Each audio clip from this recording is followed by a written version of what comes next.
Bienvenue dans cette émission de 15 minutes de grâce et de vérité, notre dernière session. Et j'ai eu le plaisir d'être avec vous, de vous accompagner. Et sans plus tarder, nous allons louer le Seigneur avant de pouvoir entendre la parole du Seigneur. Amen. Car tu es Dieu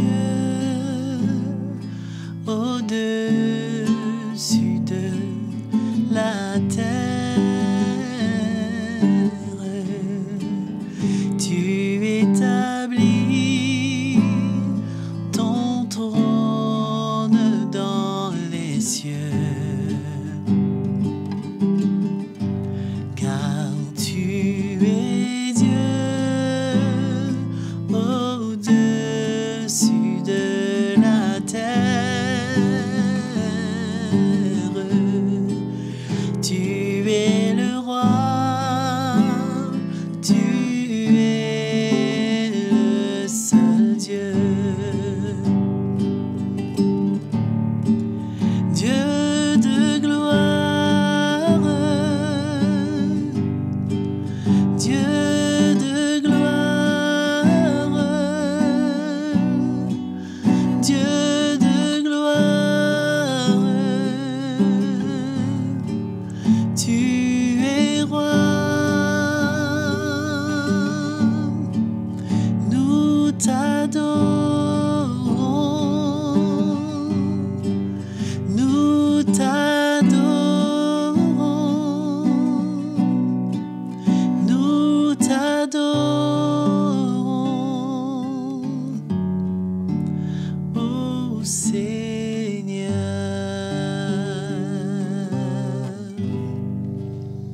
Amen. Nous allons maintenant entendre la parole du Seigneur.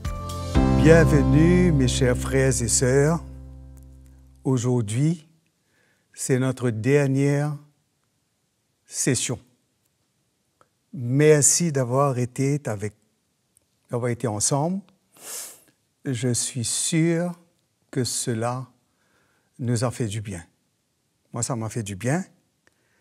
Et nous croyons que la parole de Dieu ne retourne jamais à Dieu sans effet. Il accomplit toujours le but pour lequel Dieu l'envoie. Dieu ne parle pas en vain. Mais ça produit la foi dans notre cœur. Nous voulons terminer sur ce même sujet parce que je crois que le monde, comme nous avons vu, nous haïra. On ne peut pas chercher à ce que le monde nous aime. On ne peut pas chercher l'amitié du monde. On ne peut pas chercher l'approbation du monde. Si en le faisant, nous allons passer dans l'autre camp. La parole de Dieu nous dit qu'il doit y avoir une claire séparation. Que ce soit puisque notre cœur est différent, puisque nous avons la foi vraie dans le Fils de Dieu, puisque nous sommes des enfants de Dieu, nous ne sommes pas des enfants du monde. Et notre Père, ce n'est pas le Dieu de ce siècle, c'est le Seigneur, le Père de notre Seigneur Jésus-Christ. C'est lui qui est notre Père. Et notre Père nous aime parce qu'il a envoyé son Fils pour nous, pour mourir à notre place, pour payer la rançon de nos péchés, pour nous délivrer de nos péchés, pour que nous revenons à lui, pour que nous soyons de nouveau sa possession, son héritage. Quelle grâce, mes frères et sœurs! On ne peut pas mesurer cela. Tous les jours, on doit remercier Dieu. Même nos jours les plus difficiles, nos situations les plus pénibles, même nos moments les plus sombres, on ne peut pas faire taire notre cœur et nous empêcher de reconnaître que la grâce de Dieu sur notre vie, que notre destinée est glorieuse, que nous sommes appelés à vivre éternellement avec le Seigneur dans sa présence. C'est pourquoi, voilà la raison pour laquelle nous croyons et que nous vivons par la foi et que nous vivons d'une manière à plaire à Dieu, parce que nous ne cherchons pas de récompense ici-bas, mais notre récompense pour nous, c'est d'être avec le Seigneur. Ce Seigneur que nous n'avons pas vu, mais en qui nous avons cru. Allons parler toujours, pour nous attendre à une opposition féroce de la part du monde. Si le monde est d'accord avec nous, il y a un problème. Parce que les ténèbres ne peuvent pas. Il n'y a pas d'accord entre Christ et Bélial. Il n'y a pas de communion entre les ténèbres et la lumière. Dans l'évangile de Jean, nous allons voir un accrochage que le Seigneur a eu avec les gens qui représentaient Dieu en ce temps-là. Des gens qui se disaient très religieux, qui voulaient paraître justes et devant les hommes, mais que le Seigneur a exposé leur cœur. Et nous savons que le but de Dieu, c'est de ne pas nous détruire, nous condamner, mais c'est de nous éclairer et de nous justifier quand nous croyons. Dans l'évangile de Jean, au chapitre 8, nous allons voir 8, le verset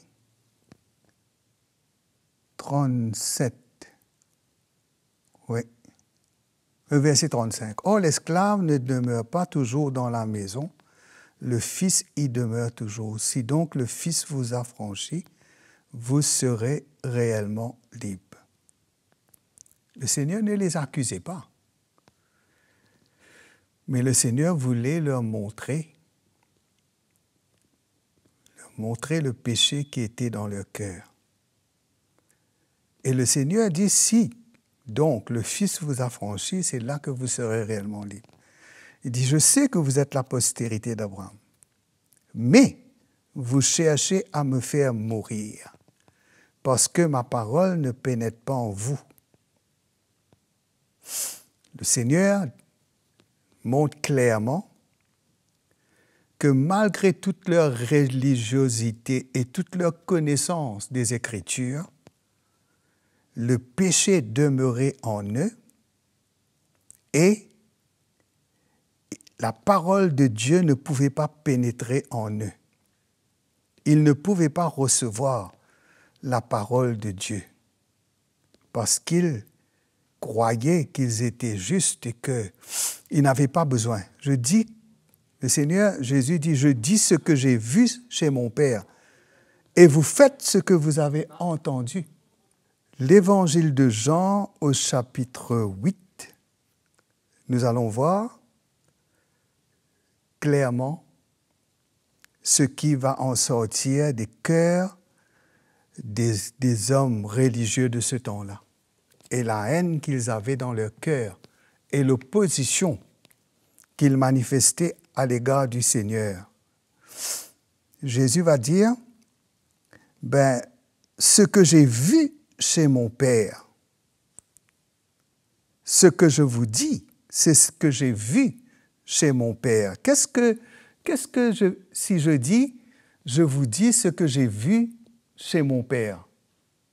Cela veut dire de la manière que mon Père vit, ce que mon Père est. Hein? Je le connais, je connais mon Père.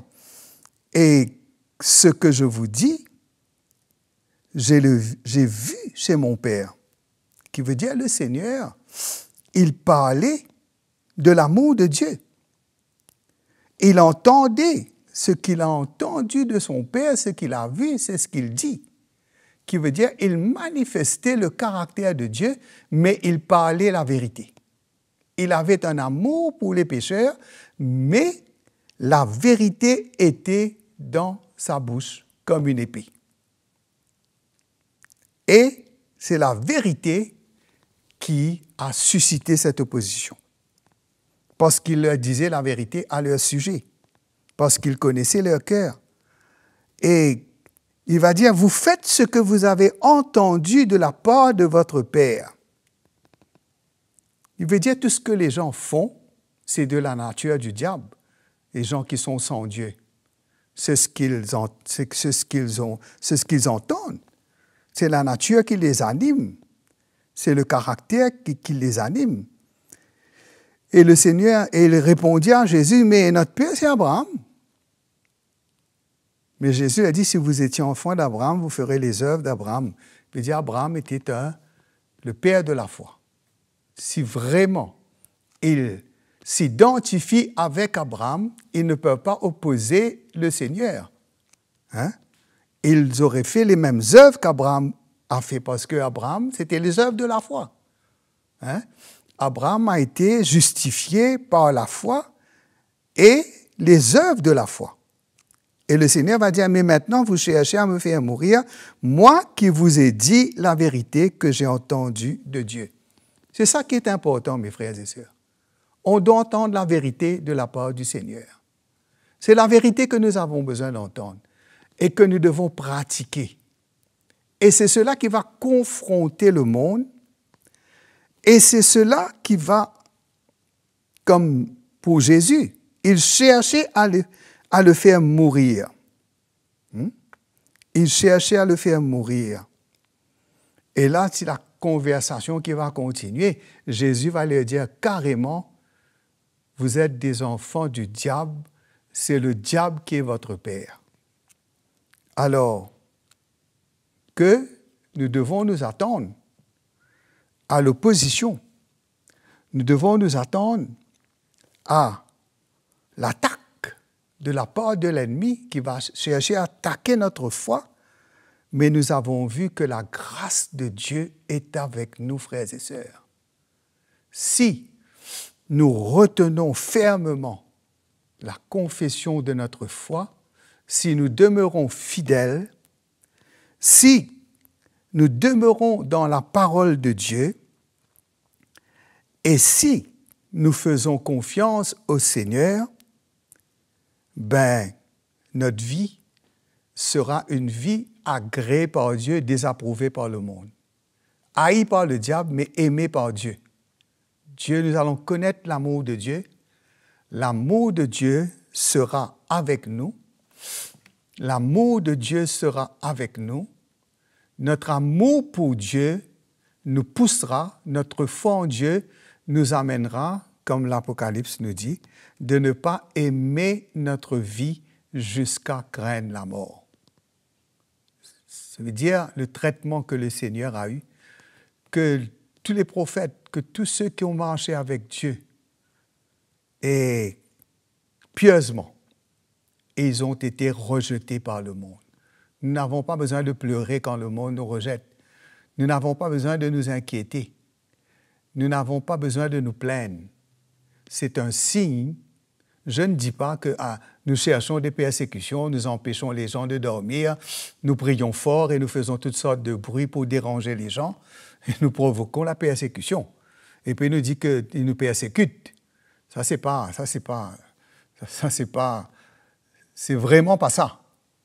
Mais quand il n'y a pas de cause, il nous hait sans cause, comme ils ont haï le Seigneur. Là, nous savons que nous sommes vraiment ses disciples et que nous sommes identifiés à lui. Quelle grâce! Chérissons cela dans notre cœur. Mes frères et sœurs, c'est une joie d'avoir été avec vous. Que le Seigneur vous bénisse. Continuons à aimer la vérité et à demeurer dans la vérité. Que le Seigneur vous bénisse. Voilà, nous sommes arrivés à notre dernière session de 15 minutes de grâce et de vérité. J'ai été personnellement bénie de vous avoir accompagné et je vous invite d'ailleurs à vous abonner à notre chaîne YouTube CTMI et n'oubliez pas la petite clochette pour activer les notifications et vous pourrez recevoir tous ces messages encourageants.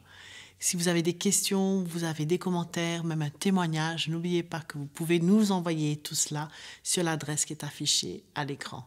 Je vous dis à très bientôt et que le Seigneur vous bénisse.